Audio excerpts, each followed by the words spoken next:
Good afternoon, everyone. Welcome to beautiful Lake Norman. With us is AnglerChannel.com pro staffer Robbie Dye. And Rob, it's Thursday, May 30th, so we're getting ready to get into the true summer months, but it hasn't felt like summer because it just started getting warm this week after a very, very cool spring. But tournaments have been good, weights have been good. Everybody's been full throttle the last 6 weeks. You had a big weekend at Kerr last weekend. You won the Bassmaster Weekend up there. Tell us about it. Yeah, I did, John. I had a little over 14 pounds. You know, that lake has been fishing real tough. A lot of fish in it right now. The water's high, and, the 3-pounders are very scarce up there, and it's due to that bass virus. But the lake's gradually coming back, and, it's going to be a great lake for years to come. But, talking about me and you were talking about the upcoming tournaments, and over at High Rock this week, I think you're going to see some huge weights over there, John. The water's high over there, and the reports I've been getting, some guys are not been catching a lot of fish, but they've been catching some quality. So it's going to take in the 20s as normal over there. I know earlier in the spring it has been very tough, and due to the water levels, we've had a lot of rain and a lot of muddy water coming through that lake, and those fish just hadn't been able to get adjusted. Well, now the water's high, it's cleared up a little bit, and you're going to see some big weights, John. Oh, that's spectacular. Well, we got a bunch going on the next couple of weeks, Rob. We're going to try to talk about some of it today. Obviously, the CBC you're talking about at High Rock this weekend is the featured event. But then on first and second week of June, we got Chattanooga Bass Association hits Chickamauga once again, which has been the hottest lake in the country. It seems like every tournament they have up there, it takes 33 to 36 to win, which is just spectacular. We've got FLW action. We've got Everstart action on Kentucky Lake coming up that we're going to be covering. Kentucky Lake's not a lake that you and I talk about a lot, but boy, in the Midwest, it is a big fishery, and a lot of people just pound it. What is it about that lake that's so attractive to anglers? Well, it's got a lot of offshore fishing, John. Plus, it's got some great shoreline fishing for the bank beaters, as I am. A lot of people call us bank beaters, but the offshore fishing up there, to have so many drops, the lake is so huge. You can put a 200-boat field on there and not be crowded, and it is slam full of largemouth. I mean, just eat up with them. It's probably got more fish in it than any other lake in the country, as far as numbers. And it usually takes in the 20s to win up there. So it's a very attractive lake because it draws both diversities of fishermen, the deep and the shallow water fishing. Well, I'm going to revert back to a lake that we've talked about a bunch this spring because it's been real active, Clark's Hill. The Potash tournament is coming up down there. I believe it's Saturday, June the 8th.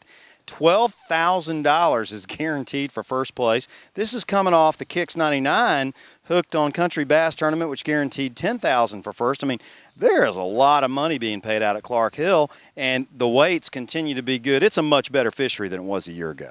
It is, John. It's still fishing tough, but there is some bigger fish being caught. And all these lakes struggle a little bit in the spring. You get a couple good days and you get a bad day, and it was due to the water levels. They come up and down. And Clark Hill, same conditions. It's going to be high and it's going to be clear. The lake's leveled out. The water conditions are just perfect, and the fish have got used to that. It's going to be some great topwater action down there for those guys. Yeah, that'll be good to watch. And gosh, I'm thinking what else we got going on. There's a bunch. I mean, if you get on the tournaments page of AnglerChannel.com, you'll see the next 3 weeks are just slam full of great tournaments you can participate in.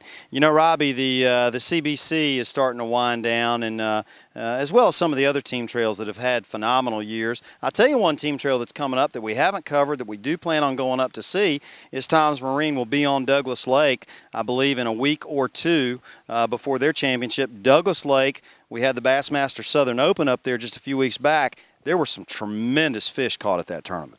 There was, John, and I fished a Federation Nation up there, and that lake fluctuates 42 feet a year. Well, they try to get it full in June, which a lot of people don't know. If you go after June, that lake is, just like any other lake. It's normal pool, and you're going to see some huge fish. That lake is eat up with big bass. Unbelievable lake.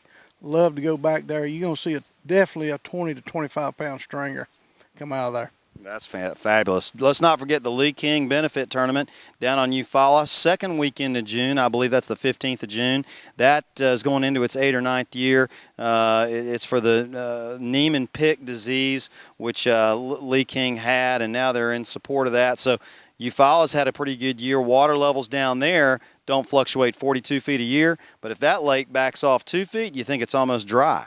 Yeah, I know. It's the same thing. You know, Eufaula is famous for ledge fishing, and it's, you know, summertime finally, and there's going to be a lot of deep water fishing going on. And, you know, Kentucky Lake, Eufaula, Douglas, those are the lakes you want to go to if you're a deep water fisherman, because that's how the tournament's going to be won. All right, well, we'll wrap it up here. At the end of June, we got a Bassmaster Weekend coming to Lake Norman, which is right behind us today. And obviously, Norman's had a very productive year. It's been consistent.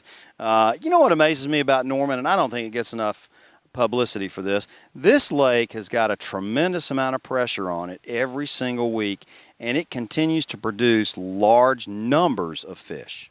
Yeah, a lot of limits out here, John. The spotted bass are accredited to that, and you know, it's nothing to go out and catch 25 or 30 fish, and that's a great day fishing, you know. So you might not have the big fish, but we definitely have the numbers. What do you think at the end of June, some of the baits you're going to have to play ball in that tournament? It's going to be, you know, quarter-ounce shaky heads, some top water, and, you know, 12 to 13-pound limit's going to win the tournament. All right, and just down the road, we got a BFL coming to Wylie in a few weeks. Tell us about Wylie and how it's fishing. We haven't talked a lot about Wylie this year. Well, it's the 16th, and there'll still be a shad spawn going on down there a little bit, and if you can find that, you know, 15, 16 pounds is, you know, Wylie's off a little bit too, and it's due to the bass virus, but it's coming back. But, you know, a lot of top water action is going to be going on down there, John, and like I say, if you can get around some shad, spinnerbait's going to be the key. Early in the morning, find some shad, throw a spinnerbait, and get you good fish starting out. Yeah, that's fabulous. Hey, one other tournament that we're not close enough to, I almost fell in the lake, is the Texas Team Trail down on Cedar Creek, about 60 miles southeast of Dallas. And that Texas Team Trail, which is sponsored by Ranger Boats, let me tell you something. In 2 years, those guys are averaging 150, 175 boats a tournament, $250 entry fee. I believe they're paying back a boat at every single event. Into a major tournament trail down in the state of Texas, going head-to-head with Bass Champs. You know, we've talked about it before, John. These team trails are, you know, it's great, the other tournaments out here, but these team trails have stepped up, and they're paying so much money.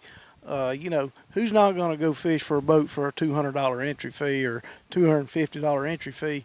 It's great that these guys are doing it. It's great for the fishermen, and you know, it's just a lot of money to be won in these team trails. No doubt, no doubt. Well, that's a packed segment we had for you today, and folks, wherever you're fishing the next couple of weeks, we wish you the best of luck. Be safe on the water. Rob, congratulations on your win up at Kerr. That's not an easy lake to win on, and a lot of people go up there to fish, so great job there. And folks, we'll see you next week.